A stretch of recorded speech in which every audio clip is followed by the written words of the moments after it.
El siguiente programa es un espacio de producción externa a Radio Origen 106.9 FM y las opiniones vertidas son de exclusiva responsabilidad de quienes las emiten. Bienvenidos y bienvenidas a Relato de Origen, relatos históricos para no olvidar. Conduce Ricardo Fernández. Que se abrirán las grandes alamedas por donde pase el hombre construyendo.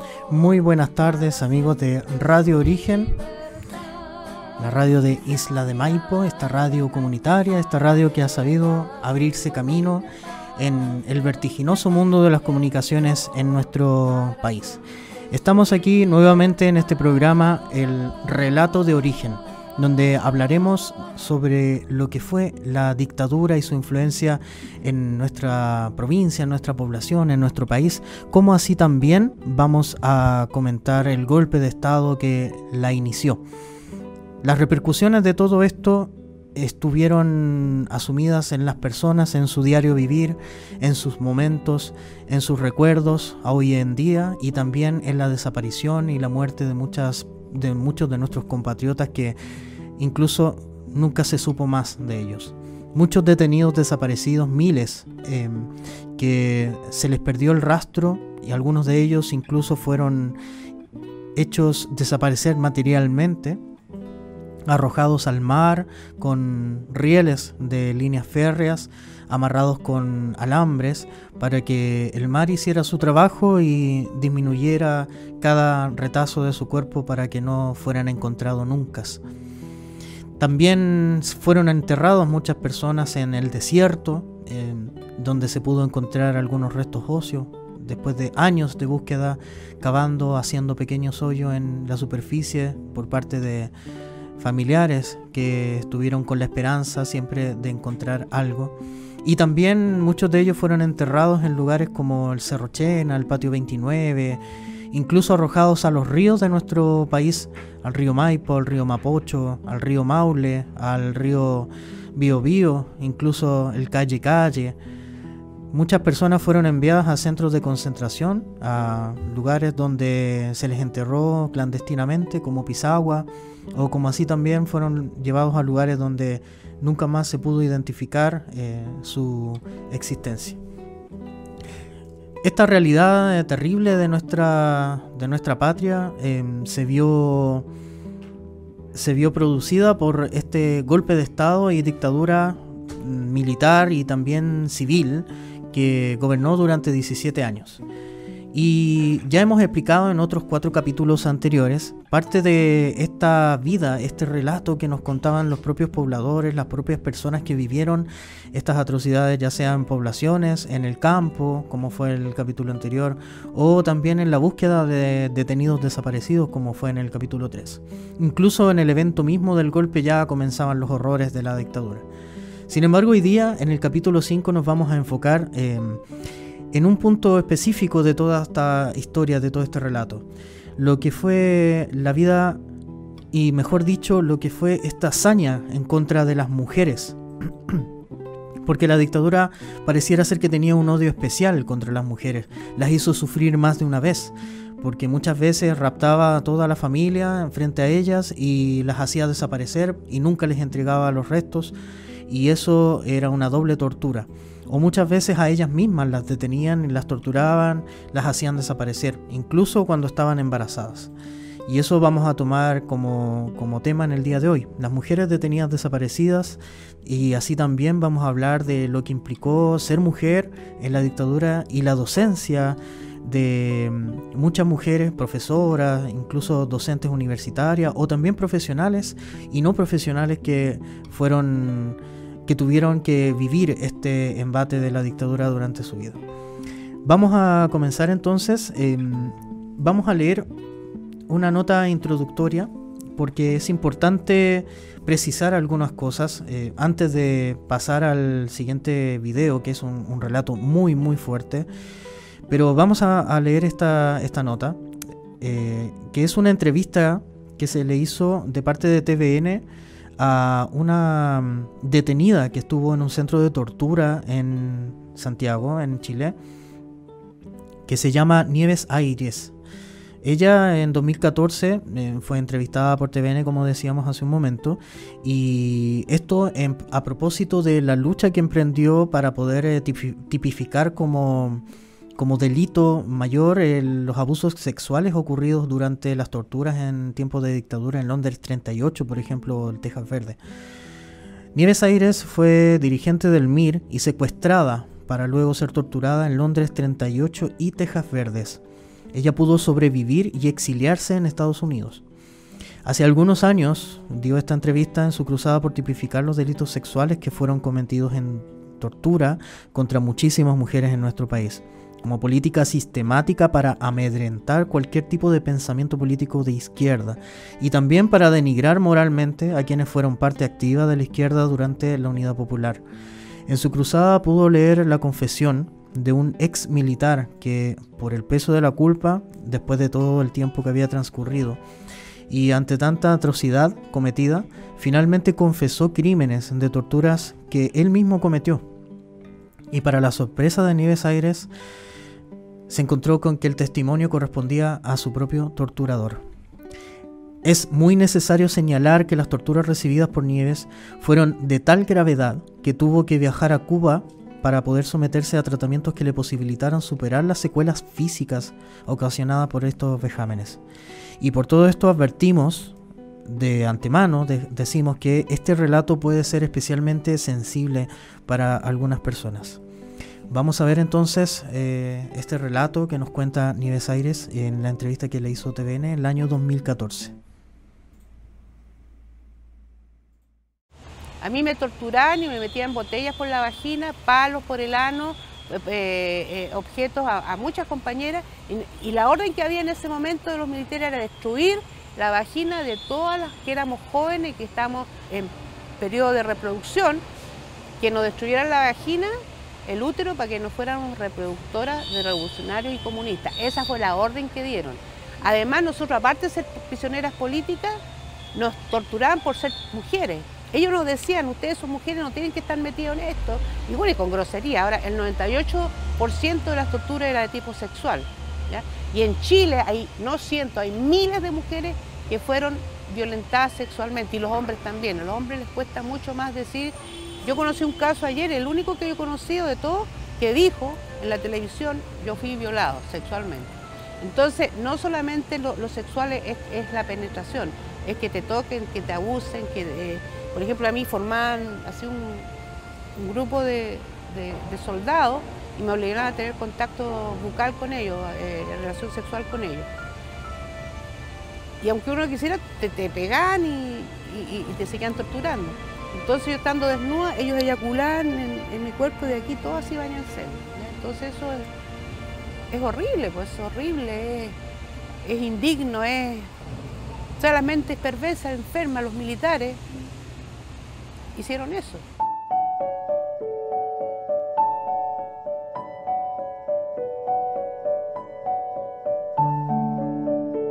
Me ha ayudado mucho mi familia, mi amistad, mis compañeras, mis compañeros, mi marido, mi hija, a poder sobrevivir, ¿no? Y cuando uno tiene la conciencia clara por qué estás luchando, eso también ayuda bastante. Claro que te quedan muchas secuelas, marcas. Yo tengo marcas, a mí me cortaron las orejas, el vientre, ya con un yatagán, nos quemaron los cuerpos, me quemaron con cigarrillos. Entonces eso te queda ahí, pero si tú estás clara por qué estás luchando, porque nosotros queremos un mundo mejor para la humanidad, queremos un mundo mejor en igualdad de condiciones para nuestros hijos, para nuestros nietos, para los que vendrán. Así como lucharon nuestros bisabuelos, nuestros abuelos, que también en esa época también hubo dictadura, hubo mucha represión. Y la lucha es así, pues la lucha dura a veces muchos años y uno lucha, y además cuando eres joven, uno tiene mucha esperanza, tiene muchas ilusiones, y te entregas por completo, 100%, y uno hasta la muerte, pues, un pacho muerte y pase lo que pase, porque estoy ahí y uno es aguerrido. Y los cientos de jóvenes que llegaron a los campos de concentración fueron miles.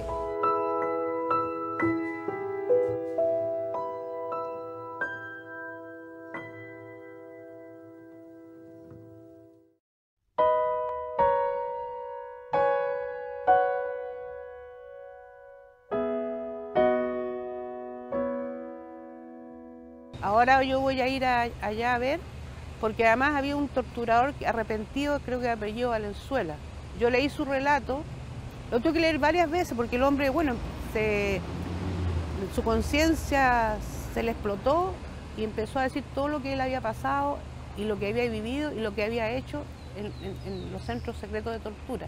Y él habla sobre una mujer, bueno, yo era joven, una muchacha, dice, joven, que la torturaron, él relata las torturas que me hicieron a mí, y entonces él dice, y el nombre de ella era Valeria, porque ese era mi nombre político. Y entonces él piensa que de tanta atrocidad que vio que me hicieron, y como yo estaba tan mal, él cree que yo me morí.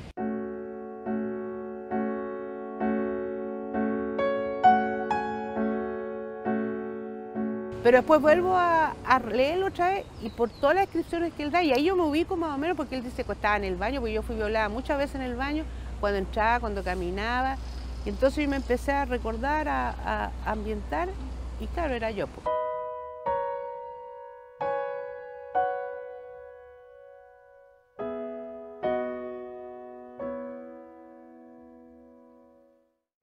Escuchábamos este tremendo relato de Nieves Ayres, que fue capaz de sobrevivir a las torturas en Londres 38 y Tejas Verdes, a los vejámenes que fueron sometidas no solo ella, sino muchas mujeres, como contaba, durante la dictadura, en procesos de tortura, que también tenían como función intimidar al resto de la población. Porque muchas veces la gente se pregunta, claro, y si tuvieron tantos vejámenes, o si hubo tanta gente muerta, ¿por qué existen estos sobrevivientes? Hay una de las tácticas que justamente se elabora o se ejecuta durante este tipo de aberraciones sociales, que son la dictadura de este corte militar, en la que lo importante no es matar a todo el mundo, sino también entregar un mensaje, y este mensaje era un amedrentamiento hacia la sociedad, sobre dejar personas en calidad de bulto, heridas, llenas de laceraciones, y en un lugar donde pudieran ser vistas públicamente y pudieran incluso recuperarse para que cuenten su vivencia, y así el resto de las personas tenga lo que se dice un aprendizaje vicario, o sea, a través de esa persona pensar, uy, yo no voy a pensar entonces en cambiar el mundo o en militar a la izquierda porque posiblemente me pase esto. Esa es una de las formas que tenía la dictadura de amedrentar a la población. El escarmiento a través de la tortura y de las graves secuelas al resto de las personas se notaba, y de hecho eran también elementos de delación muchas veces. Contaba ya Michelle Bachelet, la propia presidenta que tuvimos en Chile 2 veces, que en el momento en que ella también le tocó vivir este proceso de las torturas, justamente había mucha delación porque la gente tenía miedo a relacionarse con personas que estuvieran o que hayan estado involucradas con la izquierda, y eso sucedió muchísimo, y el día de hoy se intenta instalar de manera falaz y de forma muy bruta, pero se intenta instalar la idea de que alguien que participó en una protesta debería ser prácticamente enjuiciado en público por el hecho, cuando la protesta es un derecho social, un derecho de hecho humano. Así que es importante tomarle el peso a los hechos de la historia. Vamos a escuchar, luego pasando este momento terrible, donde no quiero irme de esta parte del programa sin comentar de que la tortura también, ojo, la tortura no solamente estaba en las personas en sí mismas, sino también en la sociedad, cuando por ejemplo capturaban a la familia completa de alguien, pero dejaban a un sobreviviente, un miembro de la familia, y nunca entregaban los restos. Cuando hacían desaparecer personas también era una forma de tortura hacia la sociedad y hacia las personas que tuvieran un involucramiento sentimental o que fueran familiares, porque así se dejaba permanentemente el mensaje de que la dictadura tendría el poder sobre ellos por siempre. Vamos entonces a escuchar esta canción del Tata Barahona. Esta canción es muy especial. Esta canción se llama ¿Dónde están los chocolates? Pero si ustedes la escuchan bien y atentos, se van a dar cuenta de que se trata justamente de la tortura y de cómo una persona sometida a este acto vejatorio intenta bloquear su mente pensando en recuerdos o en situaciones bonitas de la vida para evitar sentir tanto dolor o sentir tanta crueldad sobre su cuerpo. Este tema se llama ¿Dónde están los chocolates?, del Tata Barahona.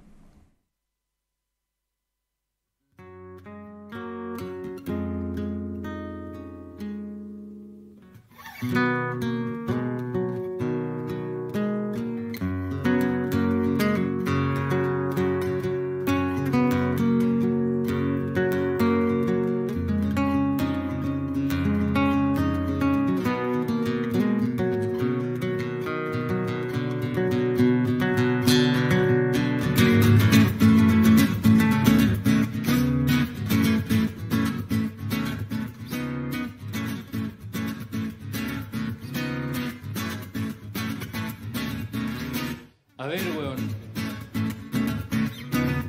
¿Sabéis por qué estáis aquí? ¿Sabéis por qué estáis aquí? Sabemos. Estamos muy bien informados, weón. Sabemos. ¿Qué sabes? Quiero que me digas con precisión y detalle. ¿Dónde están los chocolates, man? ¿Ah? ¿Dónde están los chocolates, man? ¿Ah? Una tarde por el parque, caminando de tu mano. Una tarde por el parque, la sonrisa de mi niño.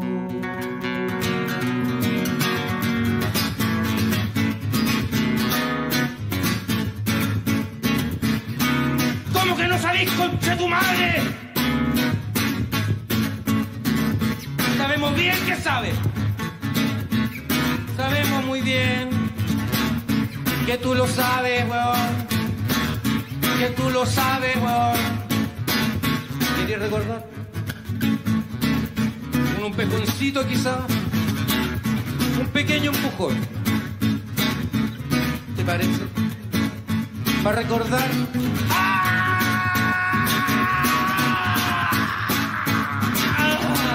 Una tarde por el parque, caminando de tu mano. Una tarde de domingo, la sonrisa de mi niño.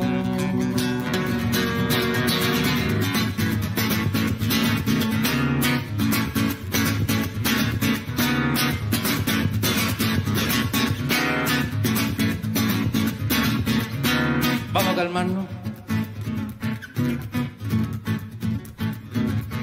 Parece que hace falta ternura, weón. Tengo por aquí una cosita que encontré, una linda foto. Una linda foto. ¿Sabéis quién es? Entonces, ¿dónde están los chocolates, weón? ¿Dónde están los chocolates, weón? ¿Dónde están los chocolates?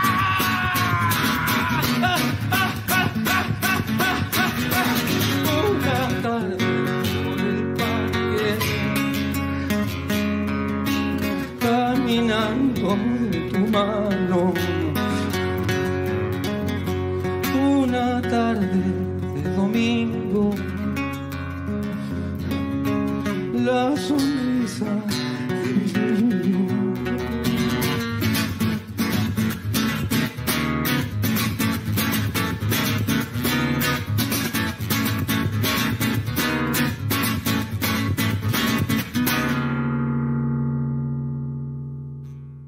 En Radio Origen Origen. Está sintonizando Relato de Origen.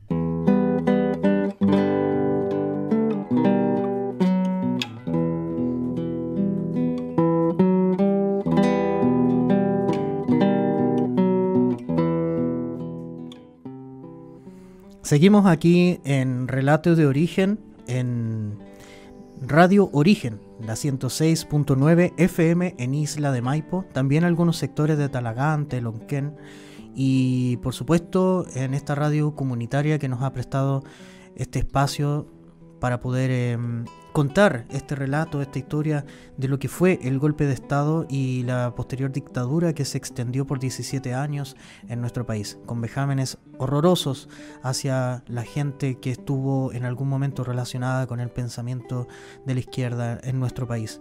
Hoy día estamos hablando de lo especialmente cruel que fue la dictadura con las mujeres, con detenidas desaparecidas y torturadas en nuestra tierra.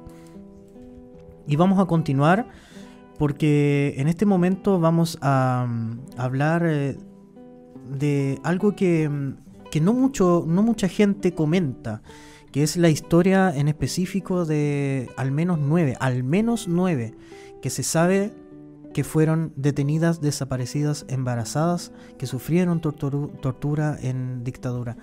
Porque digo esa precisión, al menos 9, porque existen muchas otras mujeres que fueron asesinadas, pero cuyos cuerpos fueron hallados y que también se encontraban en situación de embarazo. Es tremendo porque no solamente implica la tortura a una persona, lo cual ya es en extremo violento y es un asunto ya imposible de comprender para una persona normal, sino que además eran personas que notoriamente tenían embarazos avanzados. Y leo entonces este texto que apareció en el Mostrador el año 2013 a propósito de los 40 años de la conmemoración al golpe de Estado en Chile. Vamos a leer este texto porque nos dice harto, dice mucho de lo relevante sobre el tema. Entre los nombres de mujeres embarazadas al momento de su detención que registran las agrupaciones se encuentra Cecilia Miguelina Bojanich Abad, quien fue detenida junto a su esposo Flavio Yarzún el 2 de octubre de 1974. Tenía 5 meses de embarazo. Hay sospechas de que ambos fueron trasladados a Colonia Dignidad. María Cecilia Labrín Lazo, de 25 años, era una asistente social que también fue secuestrada el 12 de agosto de 1974 y llevada a la casa de torturas de la DINA en Londres 38. Nalvia Rosa Mena Alvarado, 20 años, fue secuestrada junto a su esposo Luis Emilio Recabarren, que tenía nombre homónimo de Luis Emilio Recabarren, pero González, y su cuñado Manuel Guillermo Recabarren González, el 29 de abril de 1976. Tenía varios meses de embarazo también. Elizabeth de las Mercedes Recas Urra, de 27 años, fue detenida el 15 de diciembre de 1976. Tenía 6 meses de embarazo. Michelle Peña Herreros, de 27 años, estudiante de ingeniería, tenía más de 8 meses de embarazo. Fue detenida el 20 de junio de 1975 y la llevaron a Villa Grimaldi, donde fue vista por última vez con vida. Diana Aarón tenía 24 años cuando fue detenida y estaba embarazada de 4 meses. Gloria Lagos Nilsson, madre de 3 hijos y embarazada de 3 meses, fue vista en septiembre de 1974 en 4 Álamos. En este caso en específico, la hija de Gloria Lagos, Marcela Mesa, responde estas preguntas desde su computadora en Suecia, cuando acababa de terminar de ver el segundo capítulo de Chile, Las Imágenes Prohibidas, un programa que, contextualizando, se emitió a propósito de los 40 años del golpe de Estado en Chilevisión, dirigido por Benjamín Vicuña. Para ella, a pocos días que se cumplan 39 años, esto es el documento, digamos, que estaba en el mostrador, desde su desaparición, que ahora ya serían 49 años, el 26 de agosto, ese dolor parece más palpable. Decía en ese momento, Las lágrimas no borrarán nunca el horror vivido. Y recuerda la última vez que pensó en su madre, porque podría haber alcanzado a dar a luz un niño. Hace un par de años aparecieron antecedentes de personas que estaban buscando su identidad. El año pasado, el Servicio Médico Legal se contacta conmigo, dice Marcela, y se crea una confusión muy dolorosa. Aparentemente mi madre cumplía los requisitos, junto a otros 5 mujeres detenidas desaparecidas, de haber dado a luz a una de estas personas. El Servicio Médico Legal necesita muestras de sangre para determinar el ADN. El caso de los posibles nacimientos se mezclan con la necesidad de tener pruebas para el banco de ADN. Yo viajo con urgencia, con esa esperanza ciega de que quizás mi prueba de sangre pueda clarificar y determinar si mi madre era la madre biológica de los que se buscaban. Un día antes de volver me hicieron saber que no. Así declaraba Marcela. Marcela, en ese momento, aún creía que su madre fue asesinada antes del posible nacimiento. Hay testimonios que cuentan que la vieron muy torturada y su embarazo estaba en el primer trimestre. Intelectualmente parece imposible que la mantuvieran viva hasta el término. Emocionalmente siempre existirá la incertidumbre. Reinalda del Carmen Pereira Plaza tenía 29 años y tenía aproximadamente 5 meses de embarazo al momento de su detención el 15 de diciembre de 1976. Hay quienes han señalado que mientras ella era torturada se podía ver a su bebé moviéndose en el vientre. Vamos a presentar este video sobre Reinalda Pereira y esperamos puedan apreciarlo en su completitud.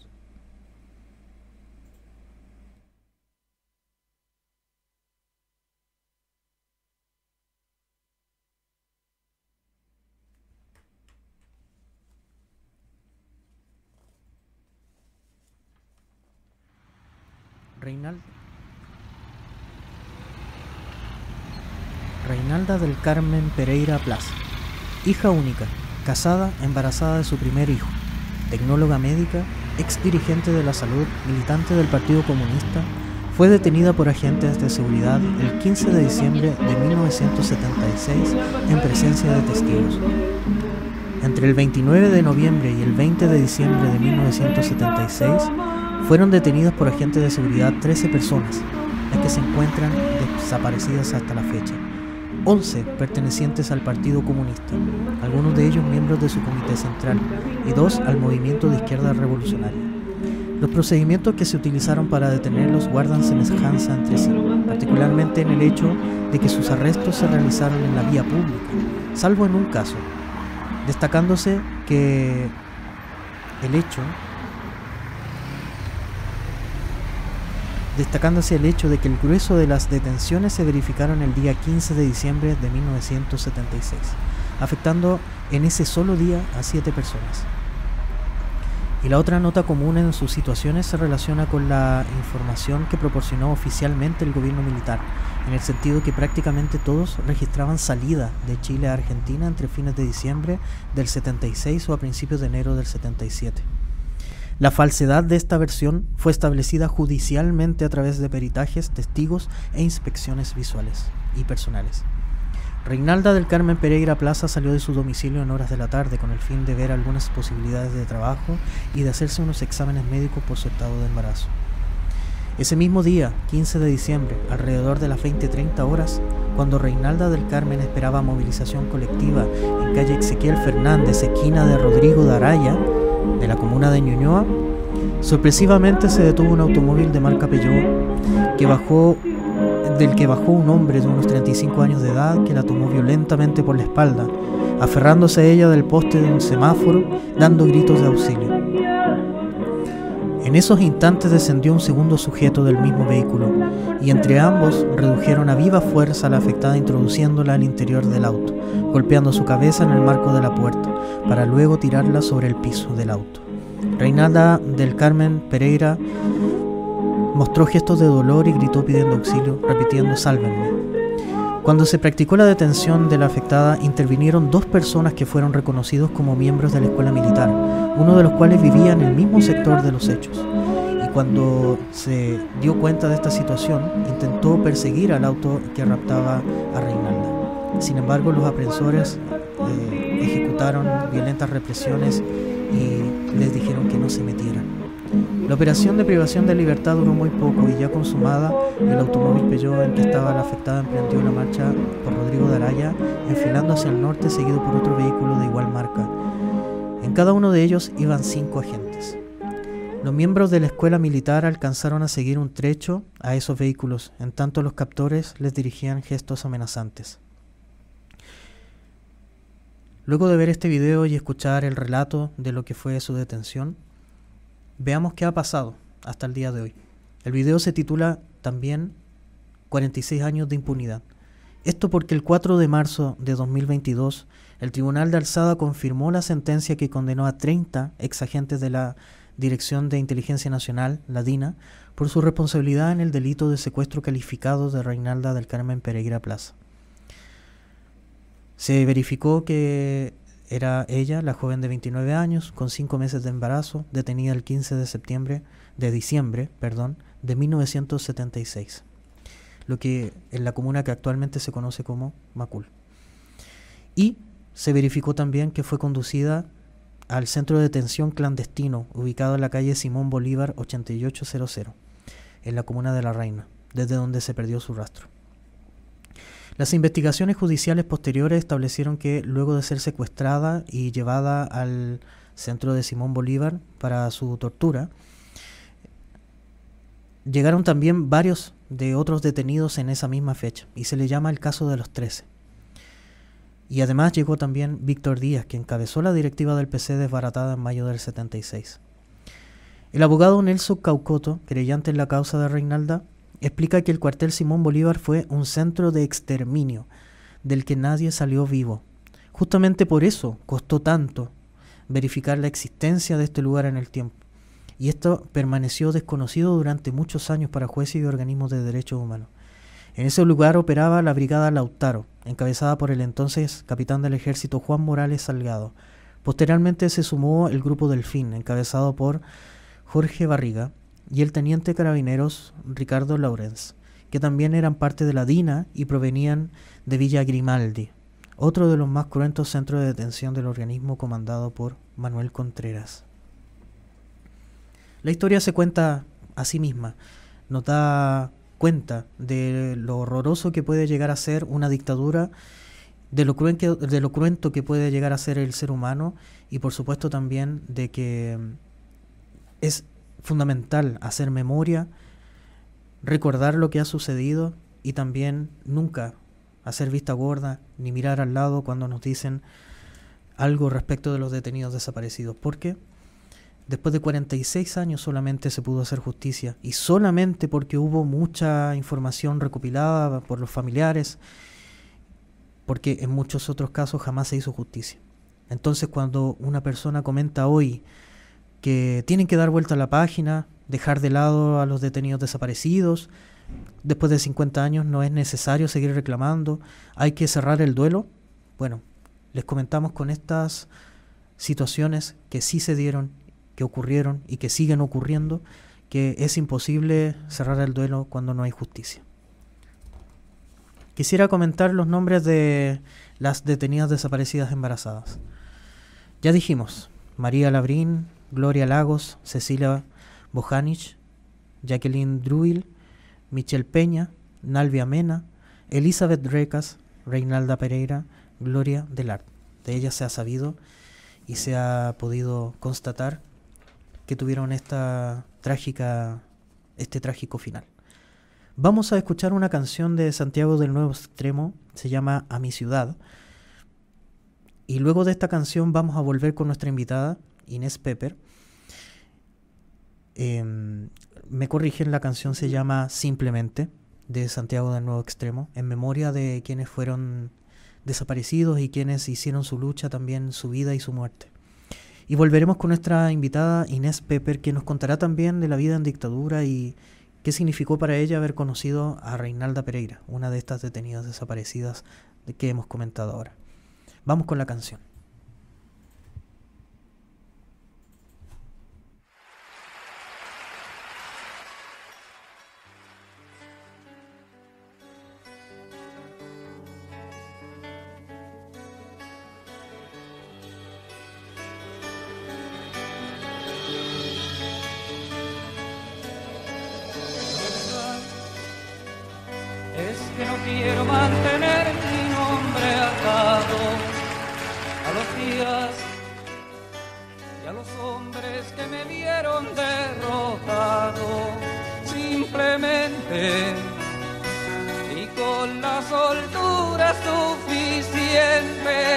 perderle el miedo a todo y a los que son diferentes.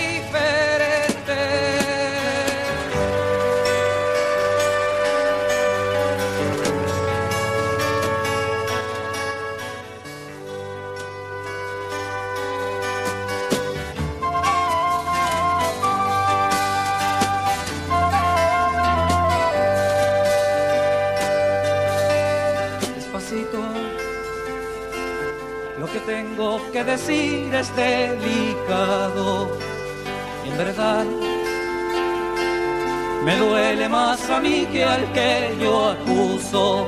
Enderésate y préstale atención a lo que digo, porque yo estoy cantando por la voz de mis amigos.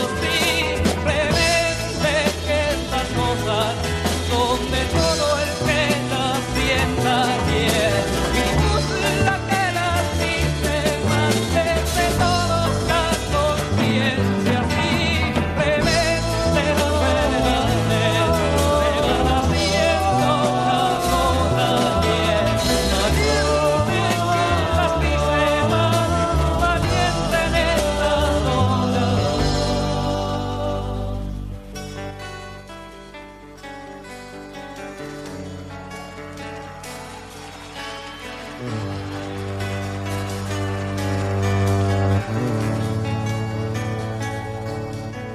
Si pudiera explicar todo aquello que me inquieta y entre todos construir nuevamente esta historia, faltarían más palabras, sobrarían sentimientos. Venga ahora el gran abrazo para todos los que quiero.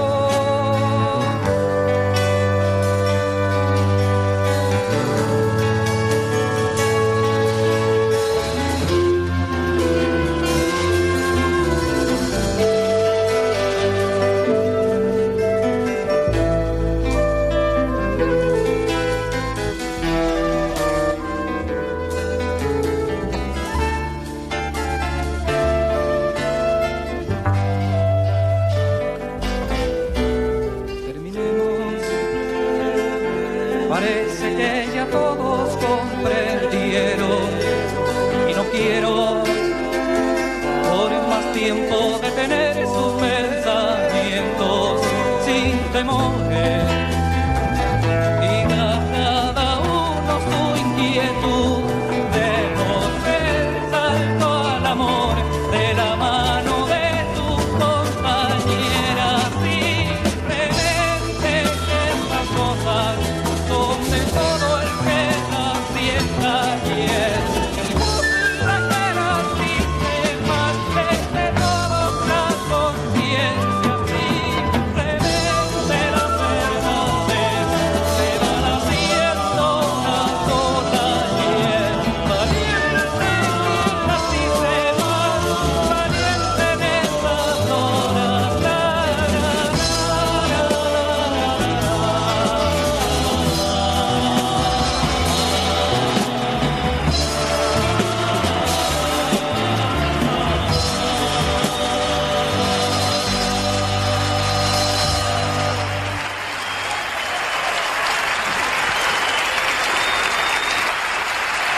Santiago del Nuevo Extremo, Premio Nerce 1983. En Radio Origen está sintonizando Relato de Origen. Que se abrirá la grandeza alameda, por donde pase el hombre con su Muy buenas tardes, volvemos nuevamente con ustedes, amigos de Radio Origen, en este programa Relato de Origen, donde estamos hablando de la historia vivenciada en cada uno de nosotros en este contexto enorme del país que fue la dictadura militar y civil y también el golpe de Estado. Y vamos a continuar con el capítulo de hoy en que hemos hablado de lo especialmente cruenta que fue la dictadura con las mujeres en nuestra tierra, como así también en las detenciones y desapariciones forzosas de mujeres embarazadas.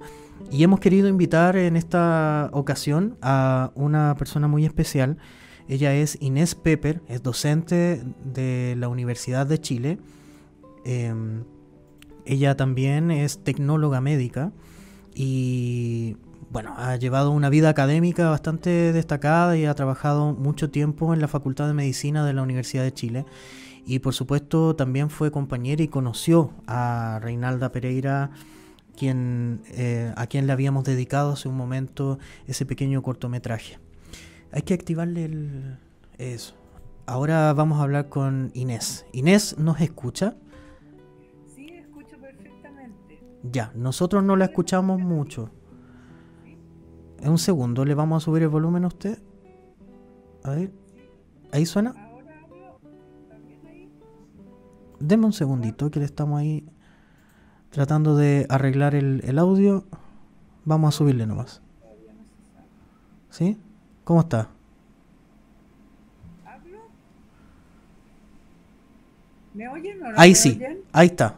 Ahí está subiendo. El último de allá fue el ese. Súbale nomás. Ahora sí se escucha mejor. Ya, ok. Muchas gracias, Ricardo, por invitarme a este programa. Realmente en estos días, en este mes, estamos todos recordando y muy apenados por lo que vivimos y todo lo que sucedió. Sin embargo, cuando me pides que hable sobre la Carmen, o Reinalda, como le dicen, según su nombre de pila, se llama Reinalda del Carmen Pereira. Yo te puedo contar, o les puedo contar, que yo fui compañera de curso con ella en tecnología médica. Yo estaba en segundo año de la carrera, el año 68, y empezó la reforma universitaria en la Facultad de Medicina.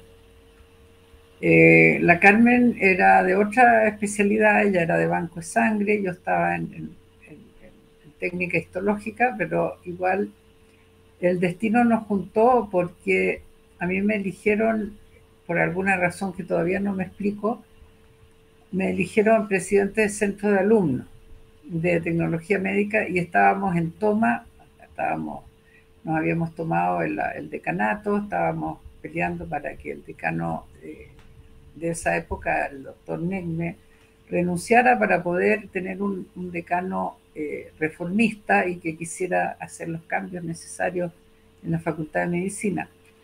Entonces, yo conocía a Carmen de antes y le pedí a ella que fuera la secretaria del centro de alumnos. Y entonces ella se presentó, fue elegida también, y entonces ella y yo fuimos las dirigentes de la escuela durante el periodo de la reforma, que duró todo el año 68 y el 69. Ella y yo íbamos a todas las reuniones, íbamos juntas, y ella tomaba apuntes, era muy dedicada y muy precisa. En cambio yo soy bastante despelotada y realmente hacíamos una buena dupla porque ella, como digo, hacía la labor de secretaria con mucha dedicación. Y bueno, durante esa reforma se produjeron eventos muy importantes en la Facultad de Medicina. Desde luego el decano finalmente renunció, nosotros incluso salíamos a la calle, íbamos a la Plaza de Armas, las chiquillas y chiquillos de tecnología médica íbamos a la Plaza de Armas, a la calle Ahumada, a contarle a los ciudadanos por qué estábamos en paro, por qué nos habíamos tomado la facultad, etcétera, etcétera, y explicándole a la gente en qué consistía lo que nosotros queríamos como reforma. Entonces con Carmen partíamos al centro con otros compañeros y compañeras y hablábamos con la gente, común y silvestre, decíamos, mire, ¿usted quiere saber lo que está pasando en la Chile? Mire, tal y tal y tal. Y les contábamos lo que queríamos hacer. Y bueno, finalmente el decano renunció y se eligió un decano reformista, que era el profesor doctor Jadresic, y con él hicimos una reforma, o sea, se terminó con el régimen dictatorial que había de los catedráticos en las cátedras. Los profesores catedráticos mandaban y hacían lo que querían. Nosotros cambiamos eso y cambiamos las cátedras por departamentos. En los departamentos se podía elegir al director, se podía elegir a un consejo de departamento y participaban los 3 estamentos. Participaban los estudiantes, participaban los funcionarios y los académicos. Y Con Carmen entonces estuvimos en esa lucha hasta que ella se fue a trabajar, y yo también nos recibimos el año 69, y yo me quedé trabajando en la Facultad de Medicina y ella creo que se fue al Sotero del Río. Así es como cuenta la historia. Y finalmente terminó usted trabajando como académica en la propia Universidad Reformada. Claro, yo me quedé en la facultad, en el Departamento de Medicina Experimental, trabajando con ratoncitos y haciendo clases a varias carreras.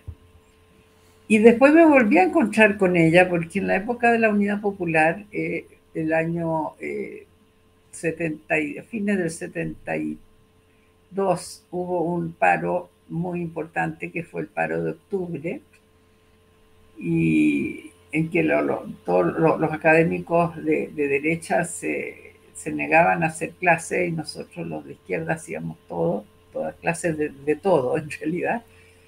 Y también después, el año 73, como debe haber sido como en junio, por ahí, se formó no, antes quizás, como en mayo, se formó un grupo de profesionales de la salud. Yo militaba en el Partido Socialista y ella militaba en el Partido Comunista, y existía un grupo de profesionales de la salud, digamos, que eran encomendados por los partidos para formar una entidad que se llamó Frente Patriótico de la Salud. Frente Patriótico de la Salud. Frente Patriótico de la Salud. Y esa gente, entre ellos nosotras dos, nos reuníamos en el edificio de la UNCTAD, actualmente el edificio Gabriela Mistral. Claro. En uno de los pisos más altos. Y ahí nos encontramos nuevamente, la Carmen y yo, y estuvimos trabajando por realmente tener la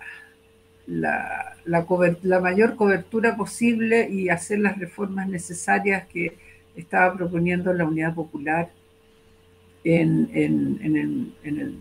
el ámbito de la salud, en el Servicio Nacional de Salud. Y posteriormente yo dejé de verla, y hubo una huelga de médicos, digamos, incitada por el Colegio Médico. Hubo una huelga de médicos en septiembre del año 73, y el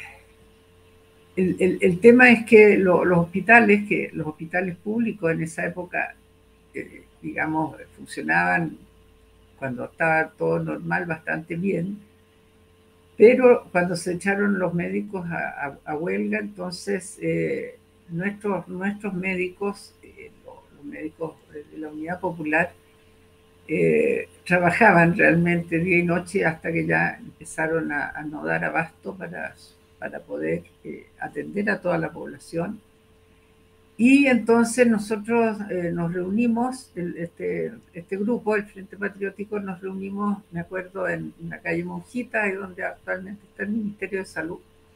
Ya, ahí y en Monjita con decidimos ir a hablar con el presidente, con el compañero presidente. Con Salvador Allende. Con Allende, claro. Entonces, ese día, 10 de septiembre, como a las 6 de la tarde más o menos, nos reunimos ahí, como digo, en Monjitas, y dijimos, bueno, aquí hay que hacer algo porque realmente la cosa no da para más. Nuestros compañeros ya no pueden seguir trabajando con este ritmo. Entonces vamos a hablar con el compañero Allende. Entonces nos fuimos a pie desde Monjitas, caminando hasta La Moneda, y en La Moneda dijimos que necesitamos, nos identificamos, somos el Frente Patriótico de la Salud, que si hoy necesitamos hablar con el compañero presidente. Y nos subieron al segundo piso, a la oficina de él, estaba él con 2 personas más, y le dijimos lo que estaba pasando, que nuestros compañeros médicos ya no daban, digamos, abasto para todo lo que había que atender. Y el compañero presidente nos dijo, no, compañeros, hablamos mucho, pero al final nos dijo, compañeros, no se preocupen, porque mañana yo a las 10 de la mañana voy a llamar a un plebiscito. Y ahí yo espero que la huelga se termine. Entonces, esa noche nosotros nos fuimos esperanzados realmente, y yo por lo menos muy orgullosa de la actitud que tuvo el presidente de proponernos eso, y analizó todo con mucha inteligencia, mucha calma, o sea, no, de ninguna manera se alteró ni nada. Así dijo, si yo voy a hacer esto, así que vamos a salir adelante y no va a haber más problemas. Y entonces, bueno, todos sabemos lo que ocurrió el 11, al día siguiente. O sea, aquí hay un dato histórico que es muy relevante, el hecho que incluso muchas personas el día de hoy niegan que efectivamente el presidente Allende llamaría a un plebiscito para el día, bueno, por lo menos lo anunciaría el día 11 de septiembre en la mañana. Y eso determinó también, según se cuenta en términos históricos, por qué se aceleró el golpe para ese día.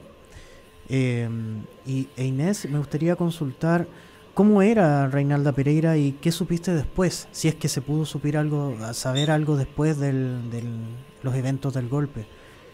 Sí, bueno, la Carmen era muy alegre, muy buena moza, tenía ojos verdes, morena, pelo negro, más bajita que yo, y como digo, era una mujer muy alegre, muy dedicada y muy ordenada para hacer las tareas, digamos, que significaba el plano en que yo la conocí, que era el de secretaria del centro de alumnos.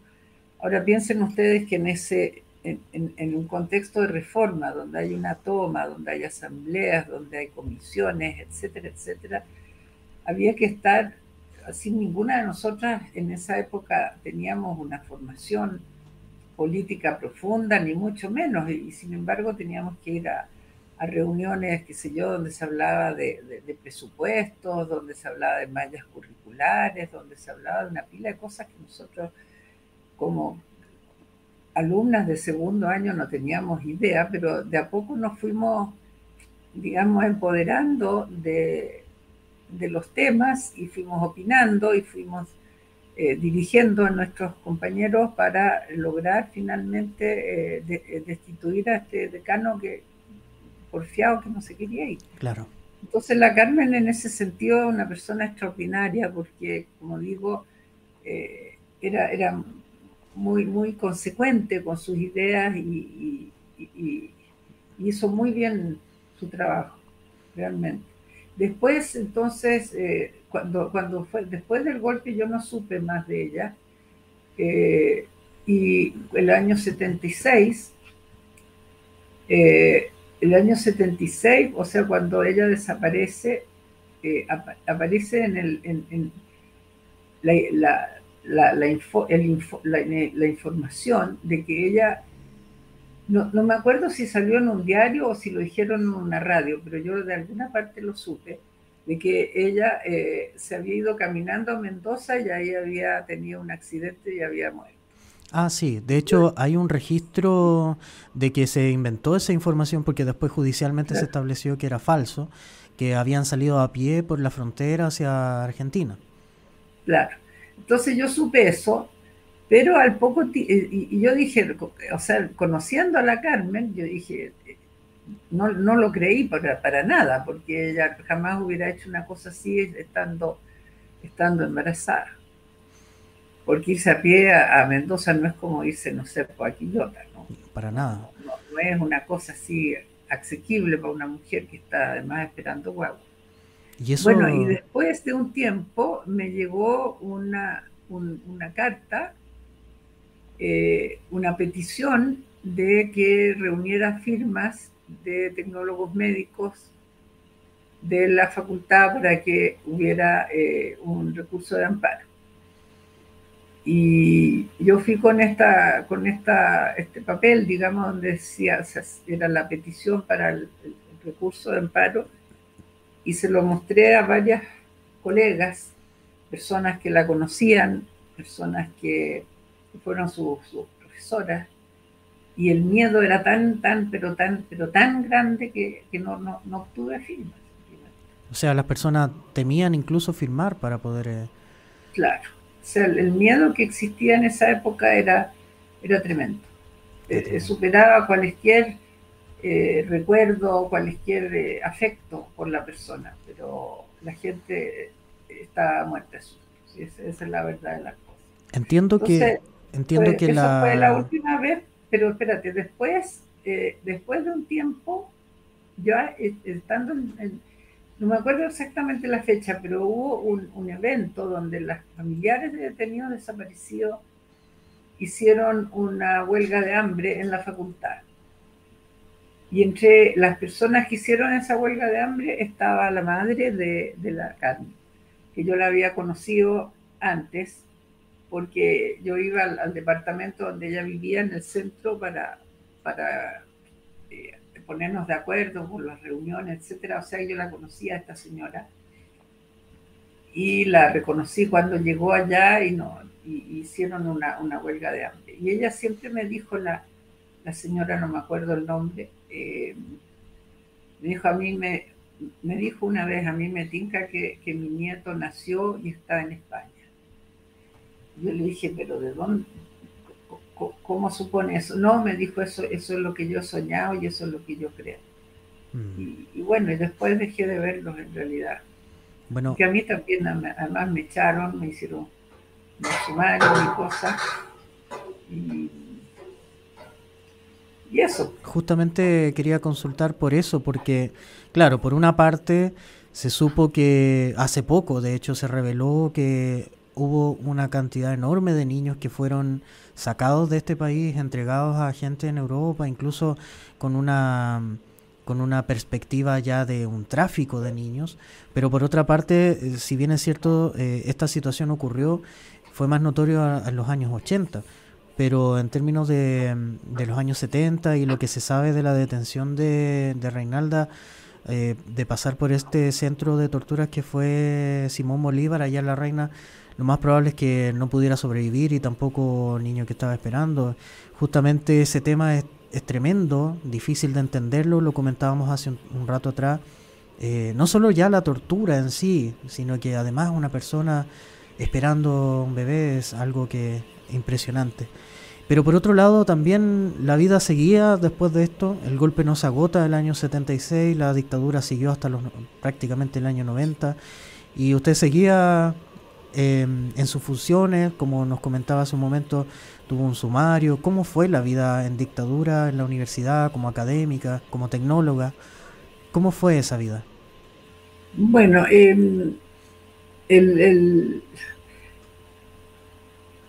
o sea, cuando recién ocurrió el golpe, nosotros estábamos en toque de queda absoluto, entonces no podíamos ir a la pega. Cuando levantaron el toque de queda, yo agarré mi Fiat 600 que tenía en esa época. Yo tenía además un hijo, era madre soltera, tenía un hijo, vivía con mi madre, mi padre, y me fui a la facultad. Y yo era la secretaria de organización del núcleo del Partido Socialista de la Facultad de Medicina, y tenía también información de los compañeros del hospital.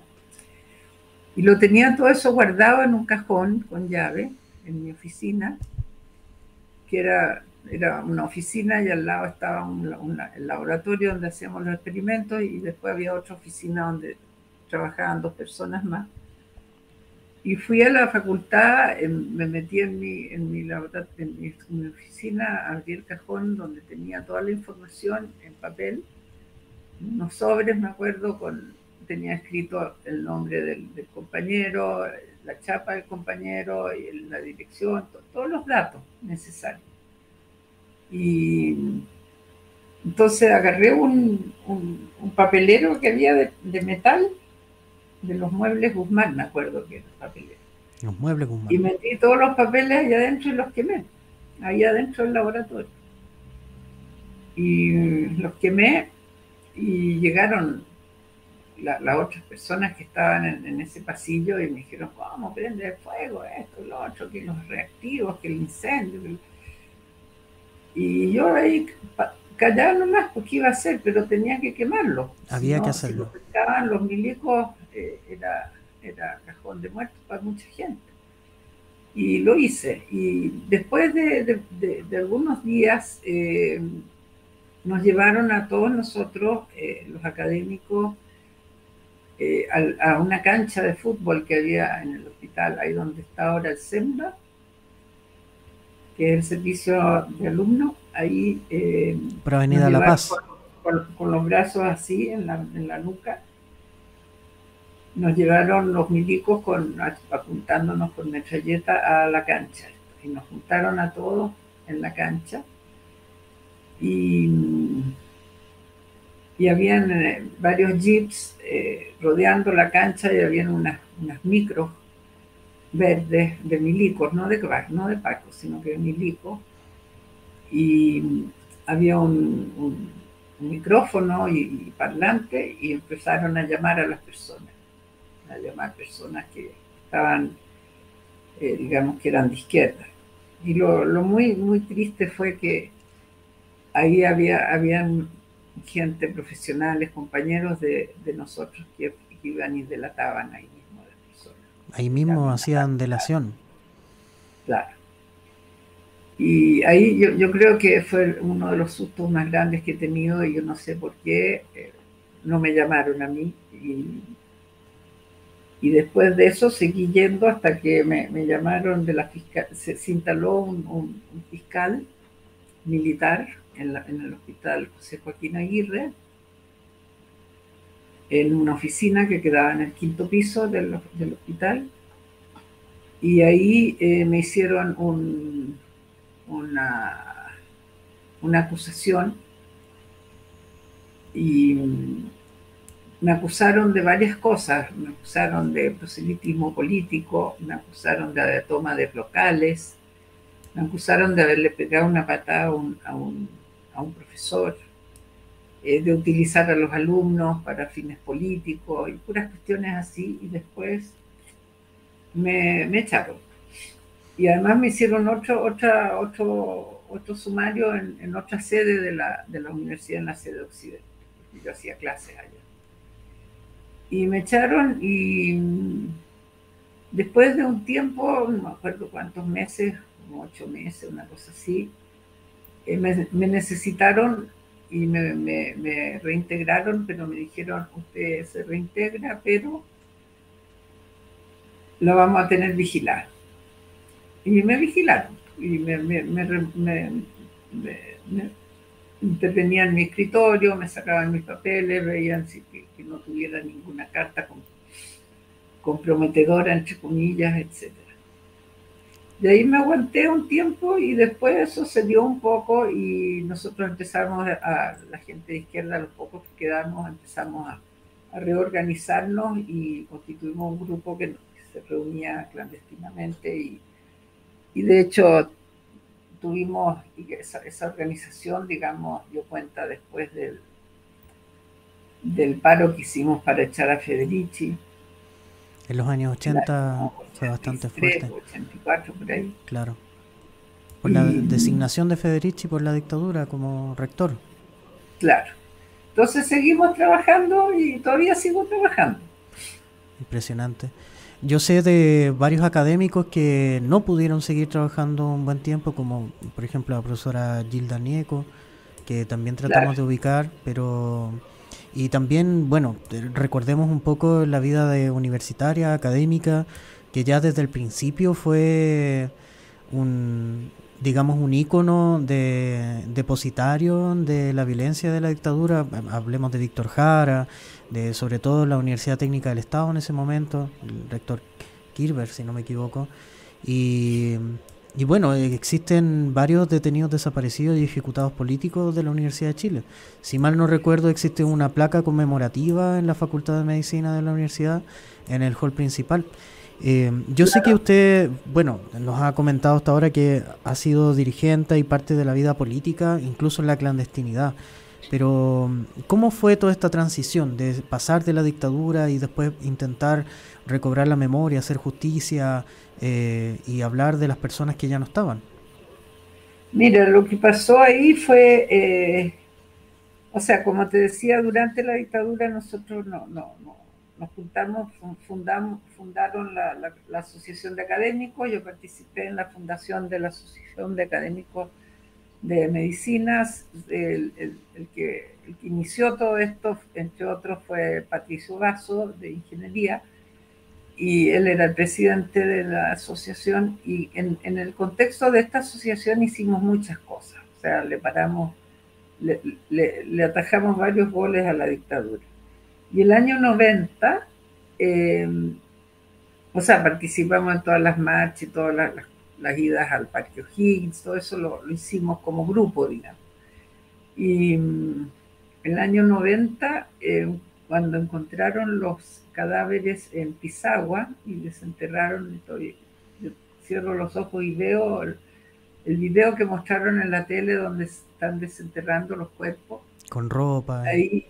Ahí varios de nosotros dijimos, esto hay que hacerlo saber a la gente y hay que hacer algo. Entonces fundamos, entre como debemos haber sido 8 personas, una cosa así, fundamos la Asociación de Académicos, perdón, la Comisión de Derechos Humanos de la Facultad de Medicina. Ya. Y en esa época estaba de decano el doctor Alejandro Goich, que era bastante progresista, entre comillas, porque si bien él pertenecía a la democracia cristiana, tenía una visión muy humanista de las cosas, y un tipo muy, muy valioso. Y él auspició esta comisión y la hizo, digamos, legal en la Facultad de Medicina. Y a mí me tocó presidir esa comisión hasta el año 2000 más o menos, en que ya dejamos de trabajar, y en ese contexto de la comisión nosotros hicimos un montón de cosas, entre ellas la placa que menciona.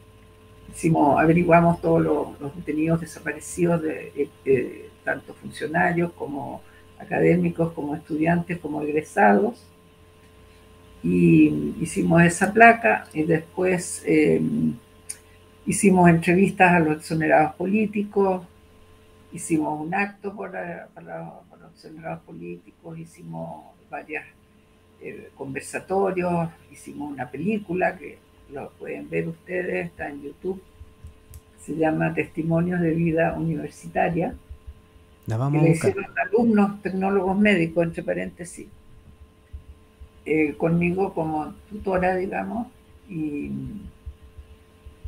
bueno, trabajamos todo ese tiempo con derechos humanos, y hicimos cursos, y después nos seguimos reuniendo, pero así como más en la onda social, ya no tan, digamos, institucionalmente, porque ya las cosas estaban bastante más tranquilas. Claro.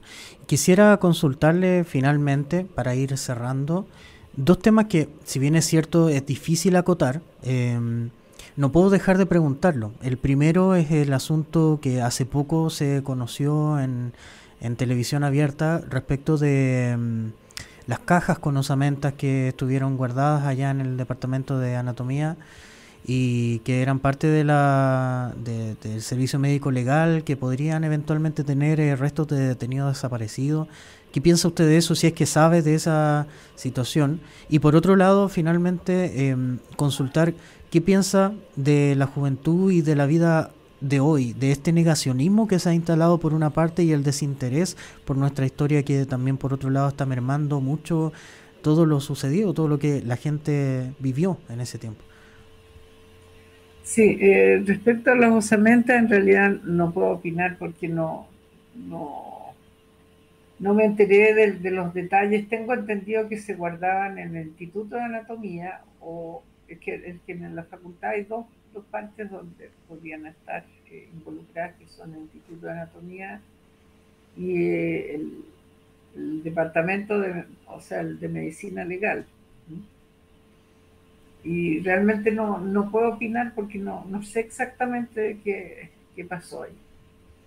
Y respecto a lo segundo que tú me preguntas, el tema es muy complejo, muy complejo.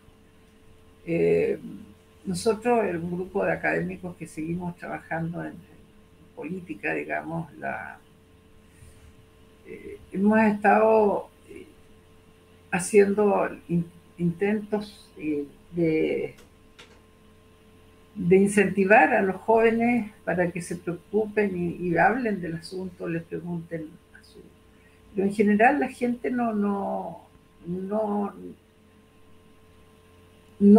es que no se interesen, sino que no están en contacto con la información, porque ya sea, hay muchos casos, yo les preguntaba a estudiantes que hacen algunos cursos conmigo, ¿qué opinan tus padres, qué opinan tu abuelo, tu abuela sobre lo del golpe? Y en general me dicen que no opinan, o sea que no se habla del asunto en mi casa.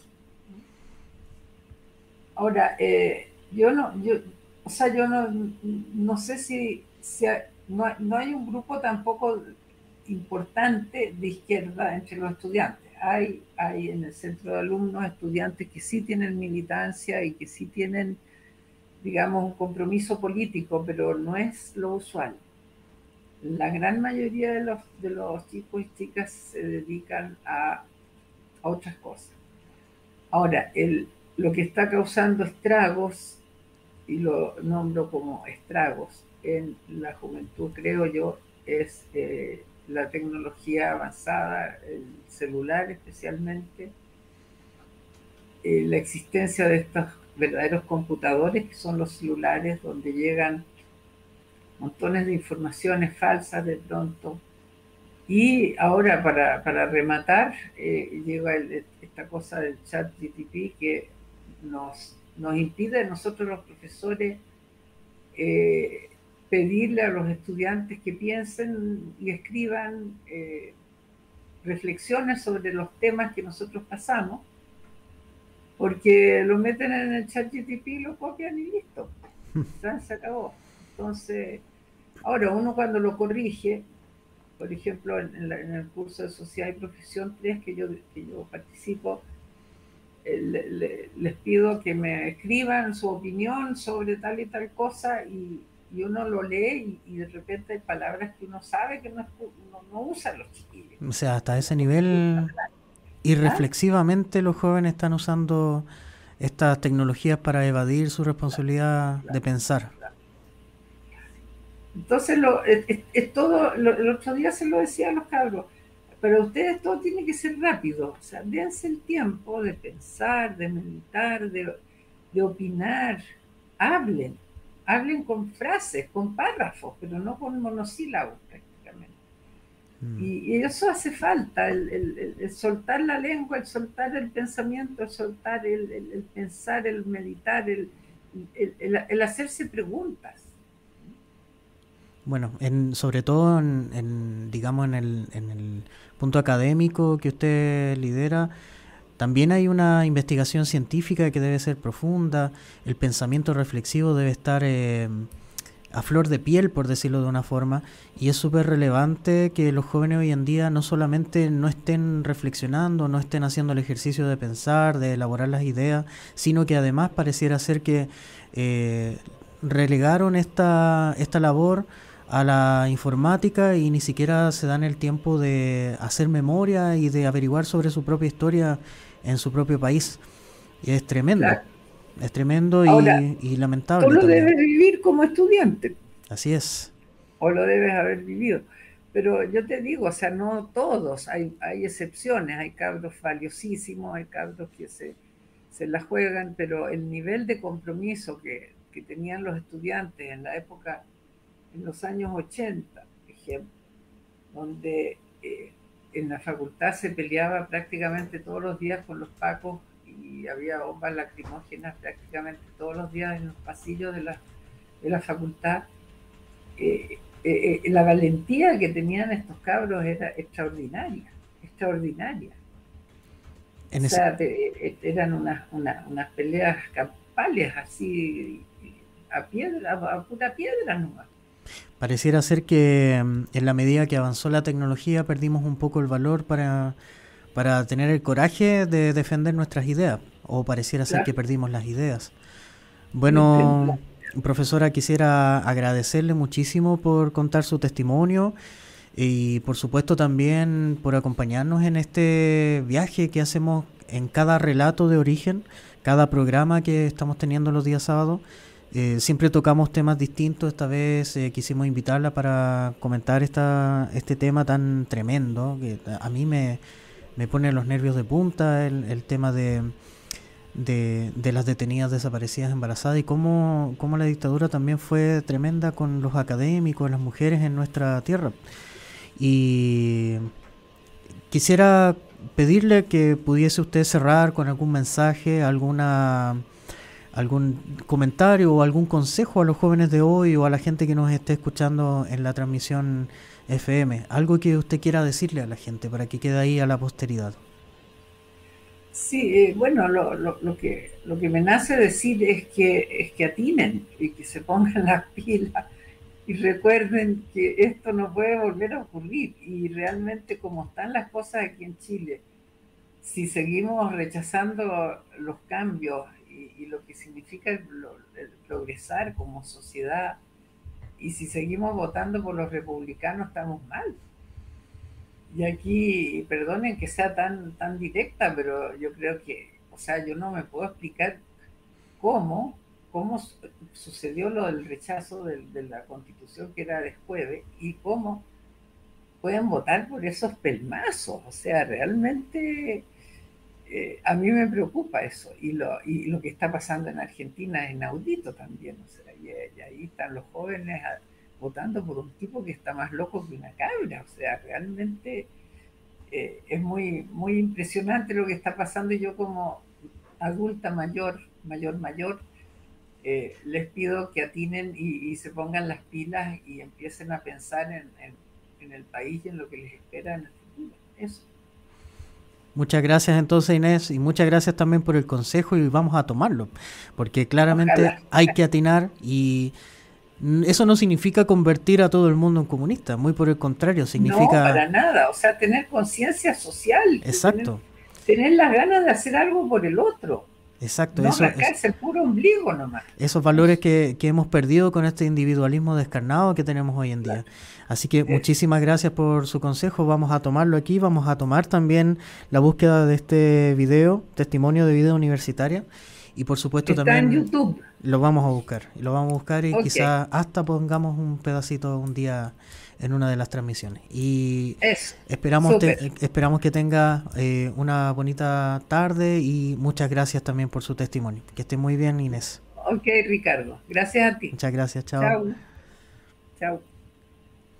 Vamos a continuar entonces, vamos a ir con una canción. Esta canción se la dedicamos, mejor dicho, su creadora, Cristina, se la dedicó a una persona muy especial, que también es una efeméride, una parte triste, tremenda de la historia de la dictadura, que fue Sebastián Acevedo. Sebastián Acevedo, en síntesis, fue un padre de dos hijos que fueron capturados por los agentes de la CNI durante los años 80 y en un acto desesperado, pidiendo que los devolvieran, que los dejaran en libertad, que no fueran más torturados o que no los asesinaran o hicieran desaparecer. Sebastián Acevedo se quitó la vida inmolándose frente a una de estas oficinas allá en Concepción. Y ese acto significó la liberación de los jóvenes que finalmente pudieron sobrevivir. Sebastián Acevedo no pudo sobrevivir. Así que se le dedica esta canción que se llama justamente homónima, Sebastián Acevedo Becerra. El día era 11 de noviembre y el fuego de la ira consumía todo al hombre. Padre Caracol enfurecido, ahora somos todos tus hijos. Dejaste la batalla cotidiana, de un soplo entregaste tu cuerpo a todo Chile. No hay canto que devuelva tu respiro a la vida, pero sí una voz de alerta a la razón. Por ti se levantan las banderas, ejemplo de luz y de valor.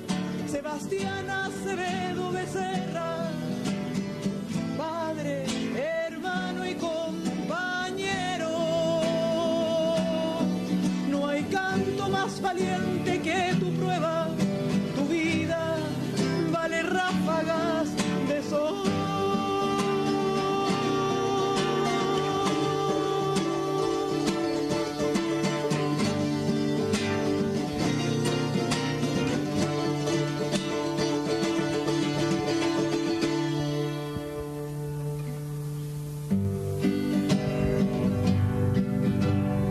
Forma de burlar el atropello cometido a tu patria, a tus hijos y a tu pueblo ha sido el testimonio de un presente doloroso y mañana será historia en el país. Por ti se levantan las banderas, ejemplo de lucha y de valor.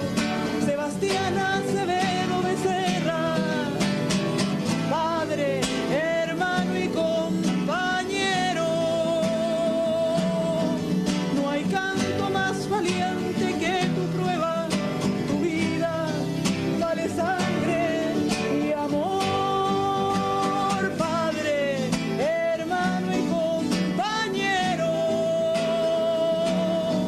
No hay canto más valiente que tu prueba, tu vida vale sangre y amor.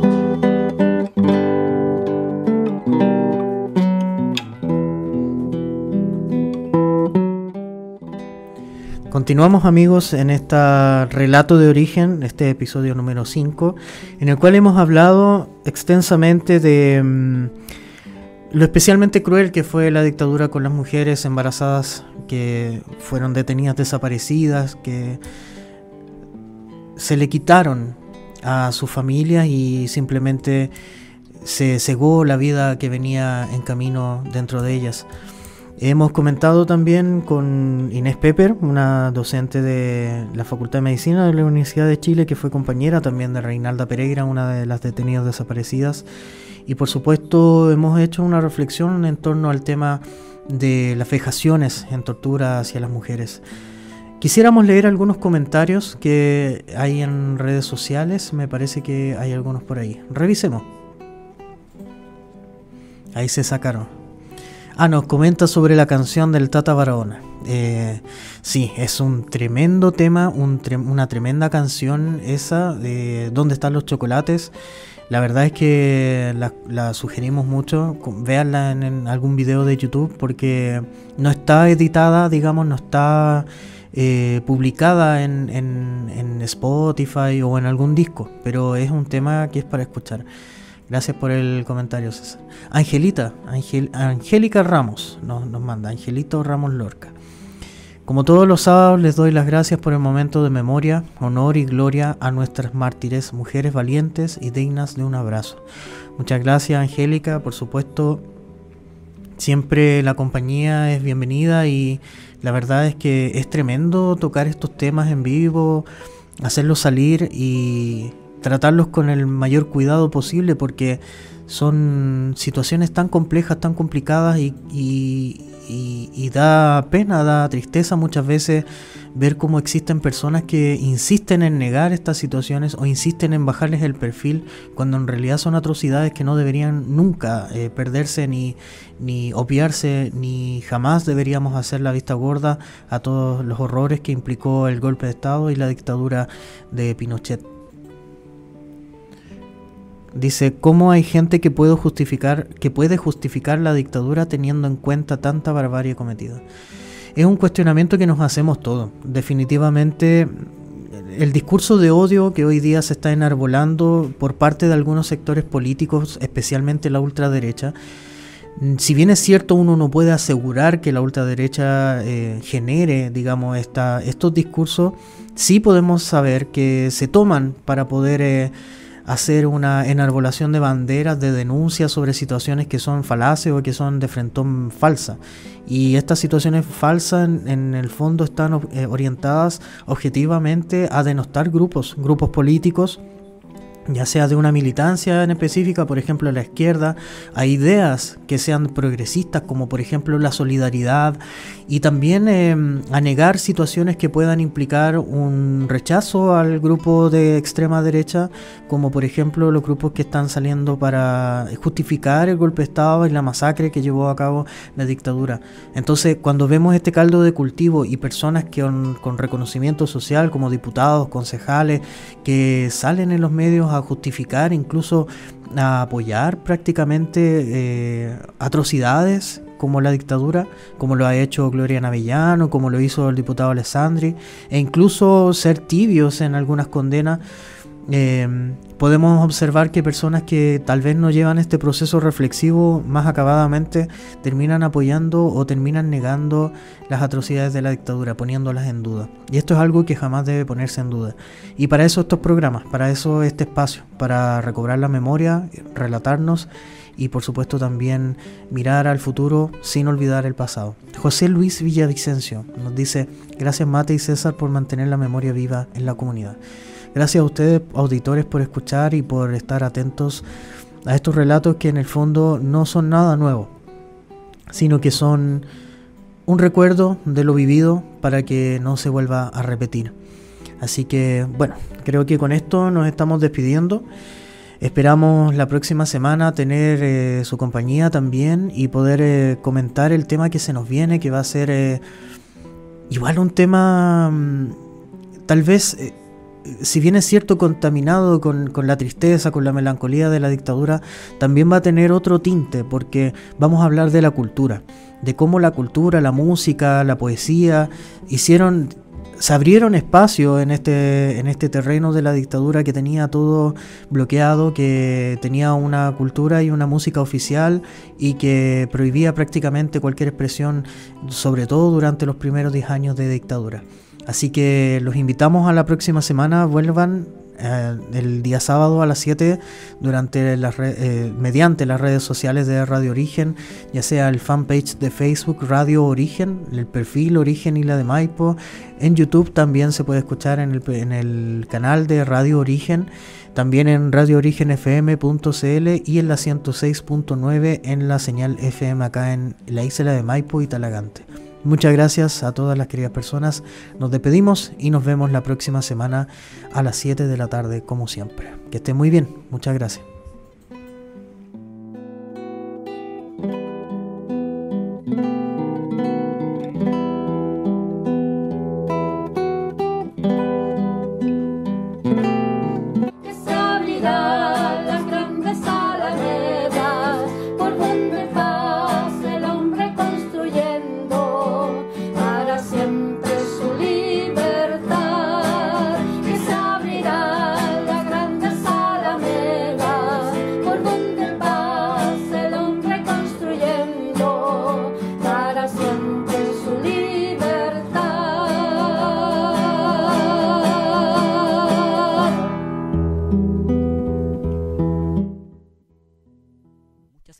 Por ser parte de Relato de Origen, conducido por Ricardo Fernández. Nos encontramos en un próximo relato por La Origen, la radio comunitaria de Isla de Maipo.